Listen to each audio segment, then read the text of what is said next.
Welcome back to INTERPACK and our live studio. This is day 7. It's the last day of INTERPACK. It has been a full week of networking, looking at innovations and exchanging ideas. And we are looking forward to this last day and also looking at it with a happy and a sad eye because it's going to be 3 years until the next INTERPACK. But to talk more about that, we'll be joined by Thomas Dose at 12 and 1 p.m. to do a recap of this year's INTERPACK and look into the future. So you should join us then, but you should also stay with us now because we are going to look at packaging and sustainability and a very interesting project. With me to look at this is Michael. I said you had to say your last name because I can't pronounce it. Thank you, Julia. Thank you, Julia. So it's Michael and, as we would say in Holland, Nieuwesteeg. Thank you. That was much prettier than I would have been able to say it. You're from the NYC, the Netherlands Packaging Center Association. Thank you so much for being with us today. How has INTERPACK been so far for you? You've told me it's not your first one. No, actually it's my 9th one, as everybody can see. And we were joking about that the first one was when the dinosaurs were still alive. I would say INTERPACK is anything but a dinosaur. It's really a live and kicking event. And also for us as the NVC, who are a partner and a customer of the INTERPACK, I think we did great, you know. I think we have about 1,200 people talking to over the past days, and the day is still going on. Happy. Can you tell me a bit more about the association? Are you bringing different packaging companies together and then bringing them here to the fair, or how does it work? Well, first of all, for the listeners, take care because you talk about packaging companies and we will see what's that exactly. But actually, we are 540 member companies, so you could also join if you like. And that ranges from the big retailers, Julia. So maybe you ever bought something at IKEA or at Jysk, you know, or the food retailers. So there are many of them are member, or HEMA, yeah. But also companies that are really making products and putting them in boxes. So let's have some Werbung for Haribo here. Yeah, could be a member, is not at the moment. And we have suppliers, like the exhibitors here, of course. So the Aussteller hier natürlich, yeah. And then also designers, test institutes, and all these type of organizations. But they all are interested in the activity of packaging. Or as the Germans would say, in German language, verpacken. That's about the association. Now, we were founded in 1953. So we just celebrated our 70th anniversary. That was on the 28th of April. Congratulations. Yeah, we made it, 70. And we hope to do another 70 years. I'm the director. I don't think I will be here in another 70 years, so sorry, Julia, you have to do it with me today, but I don't think I will make it for the next 70 years as a person. But NVC will certainly do that. Hopefully, and maybe we will see you again in 3 years at INTERPACK. That will be okay, yeah. You already mentioned right now the kind of distinction, which I found very interesting, between the verb in German or in English to package something and the noun packaging. Tell us a bit more about this and why it is so important for you to make this distinction. Yes. So also for the people at home and at the show, so this is what we call a packaging exhibition. But now we have to be careful. So English is a very nice language. It is. Hello, England. But it's also easy to speak, which brings its risks. For instance, in English, if I would say packaging, it could be the box, but it could also be doing it. And for those who are only native in English, I would say, think about bottle. You say, I have a bottle, but filling the bottle, that's called the bottling process. Yeah? So now in German language, for instance, it would be verpacken when you are doing it, and it would be Verpackung, the thing that you are using. Now, as association, of course, Julia, we have a very key interest in carefully defining what we are doing. Now, we are united by the fact that we do the activity of packaging. verpacken. Aber auf Deutsch sind wir Verpackungszentrum. Das ist interessant. Auf Holländisch auch sind wir ein Verpackingszentrum, aber wir sind davor, verpacken zu machen. So for the English, we are there on the activity of packaging. Now, and then it gets interesting, because once you have defined that, you can carefully say, so what are the consequences of making the choice to do it? And then the show starts. It is very interesting. You also see we are not only at an international fair, but also multilingual here, which is very nice. Yeah, no Esperanto, eh? Yeah, okay, cool. Okay, let's take a look at a project that I think is very close to your heart. You have brought me this lovely stuffed animal here, the little puma. Tell us about the PUMA Project. What is it, and why was it launched or founded? So the PUMA Project, basically, Julia, and also for you listening around here, we defined it 7 years ago, based on the 20 years before as an association that we really work on that topic. And we said we now must do our homework very carefully and definitely to make an end to packaging as an environmental issue. And in all honesty, for the ones who are looking to us and for the two of us, do you know from which year the original European legislation is on packaging and packaging waste, Julia? Do you know the year? I don't know. Do you want me to tell it to you? Yes, please. 1994. I had 1997 in my head, so I wouldn't have been too far off. Yes. And for you also to know, here being in Germany, do you know the name of the German Ministry of Environment that year? She was a woman. Angela Merkel. Oh, now there you go. We all know her. You see? So, on the one hand, we discuss the dinosaurs and the time scale and we say things move. On the other hand, we are here on a show where everybody talks sustainable packaging.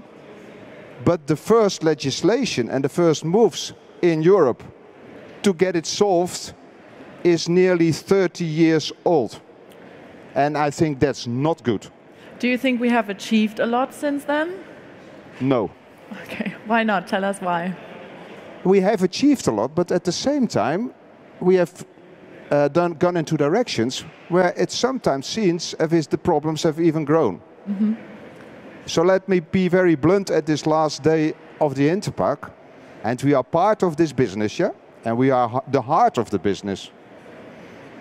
We did a big conference on the 3rd of May. Every year, still every year, 20 million tons of plastic waste is going into the ocean year after year. So that was not the case in 1994. Because there was less packaging overall, probably, right? Yeah. You know? So it's not about being angry, it's more about being positively astonished that a huge industry like this is not capable of solving a problem, and that it takes more than 30 years, and that we are still here at an INTERPACK where everybody still is trying to solve the problem. Now, having said that, Julia, I'm not going to ask you for your age, because we promised that and you would ask my age. But I think we can solve it, and PUMA is meant to solve it.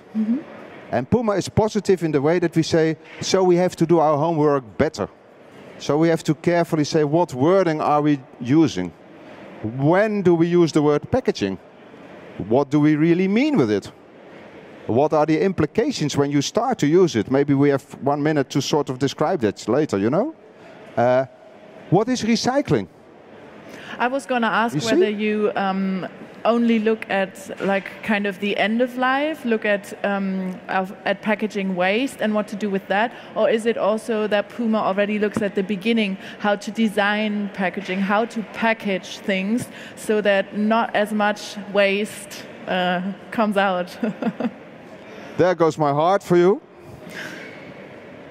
It's the holistic thing. So if you look to the PUMA manifesto, which we now launched in German also, I've got it here. Yeah, you showed me before. Yeah. So in German is das PUMA Manifest gemeinsam auf dem Weg, Verpackung als Umweltproblem weltweit zu beenden. Could you translate that to English as well? Yeah. The PUMA Manifesto. Good question in this context. Together on the way to make an end to packaging as an environmental issue worldwide. Yeah. We describe everything really holistic. And we also use several models for that, like the Rubik's Cube. Do you know the Rubik's Cube? I do, but I'm not very good at it. Exactly. Do you know what is the world record solving the Rubik's Cube? How many time these people use? I think it's only a few seconds in which they can get it right. And I urge you as a viewer also for the fun to go to YouTube and then to go to World Record Rubik's Cube. And then you will see a girl and a boy solving the whole cube in 14 seconds.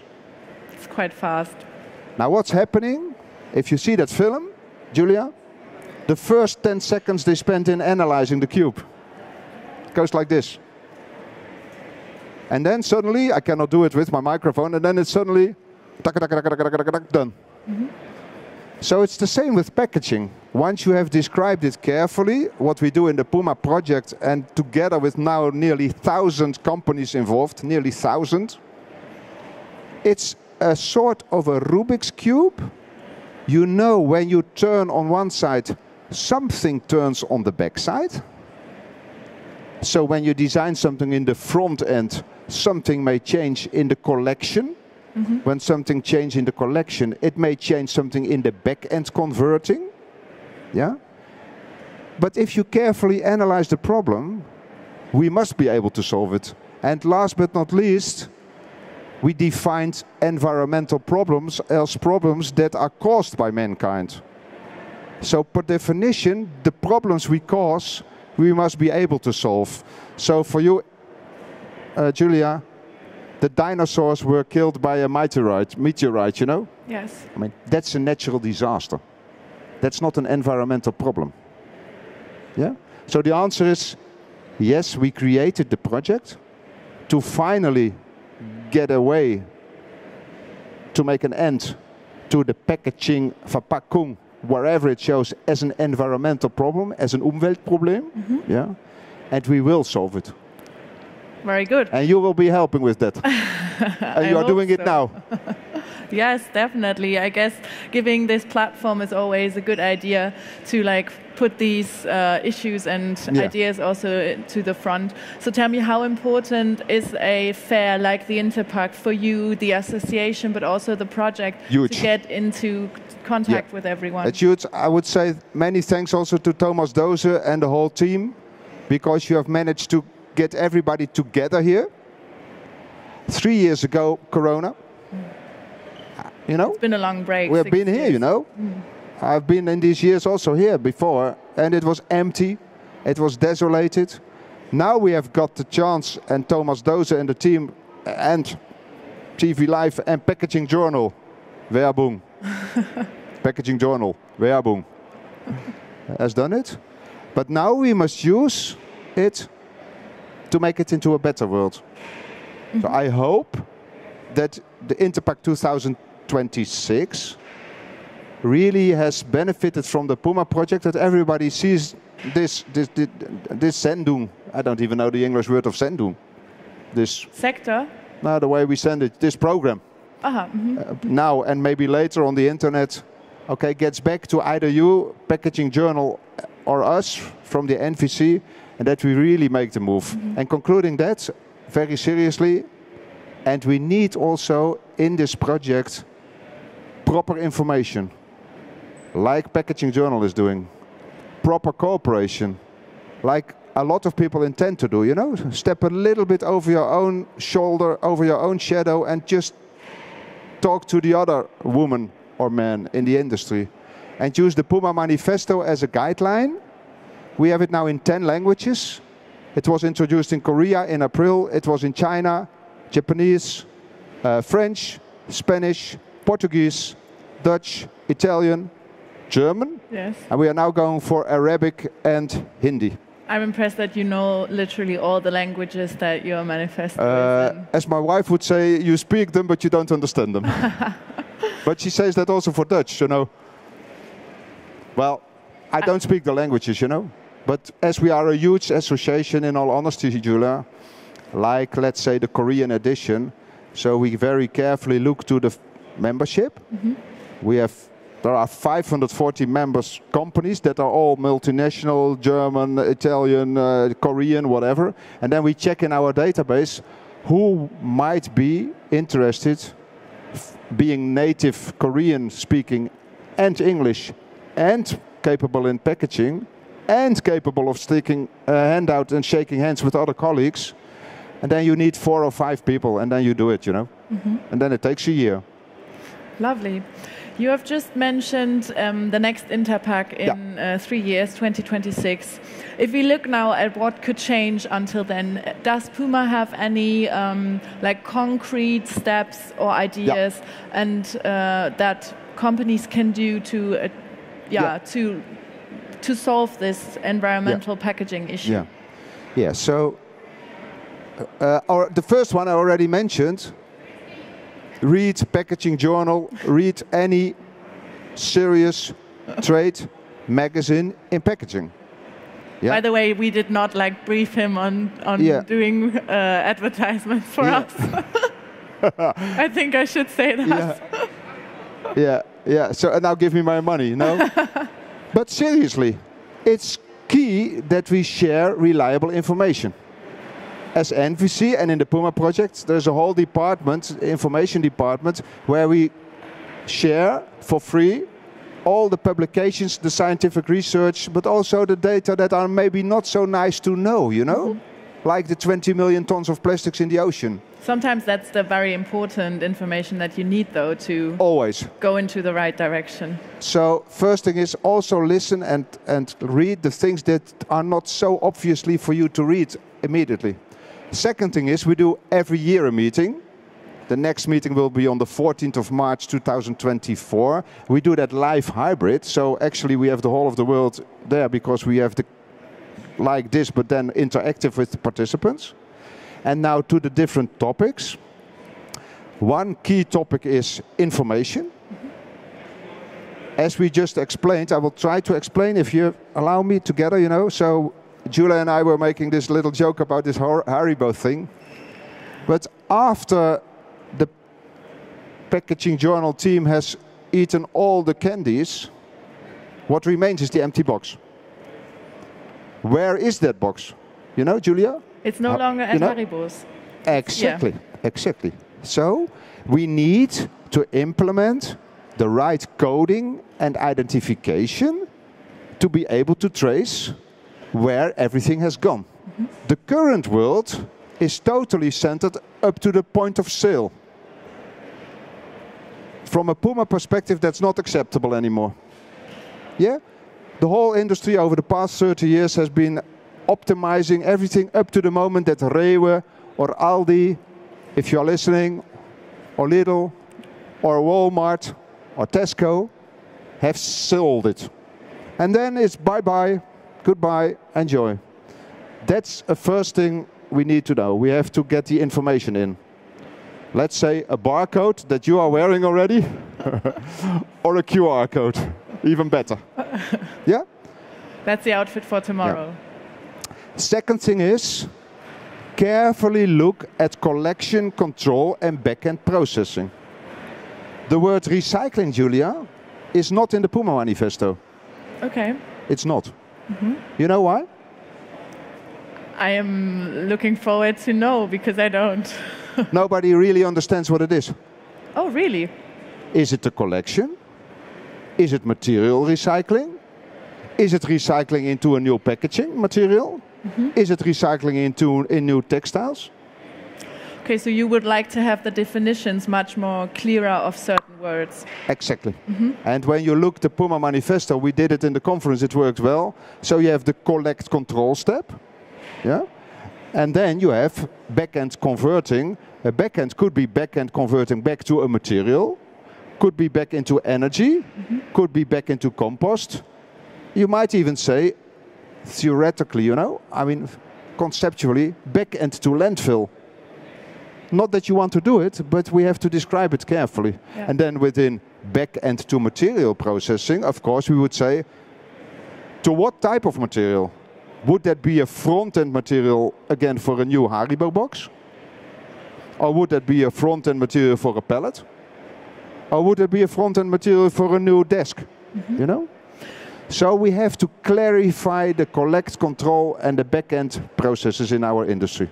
And that's the two things. Information and get the wording right, and then get the processes in it. Obviously you are working together a lot with the industry, with brands. Yeah, and the government.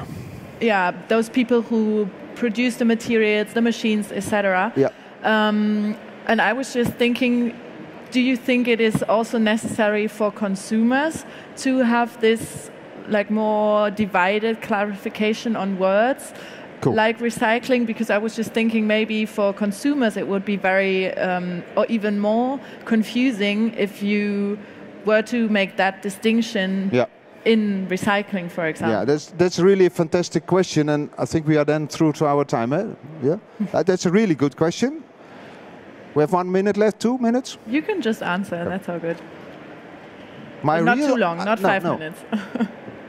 The first catalyzing answer would be, why as an industry would we always say, give all the sorrows to the consumer? I'm driving an electric car, a Tesla. I mean, don't bother me with all the things, you know? Let me drive my car, let me recharge my car. I assume that somebody who sells a product to me has done her homework or has done his homework. And especially as an industry, we should not use it as an excuse that we didn't do our homework, that we then say, oh, yeah, you know, the consumer. Now, having said that, and in conclusion, information is key. There is a company, for instance, in the Netherlands, it's called EcoScan. You scan the bottle, the data is already taken by the photo even and by the barcode. It then gives you the advice how to dispose of the bottle. And even if you combine it with your location, you might easily think, hey, and now it says you the next bin is 50 meters away. Like you do a bed and breakfast. Like when you are in a city, say, where's the restaurant? Yeah? So I think we should have adequate and sufficient information on the packs to support a proper collect, control and resulting back-end processing, Julia, but not too much. I think digital technologies are also a very important factor here. Yeah, and we can do it. You know, if we can get people on the moon, if we can get electric cars on the road in most of the countries of Europe, we should be able to tackle the packaging environmental let me put it this way: if we are able to make candies like this, we should be able to do it.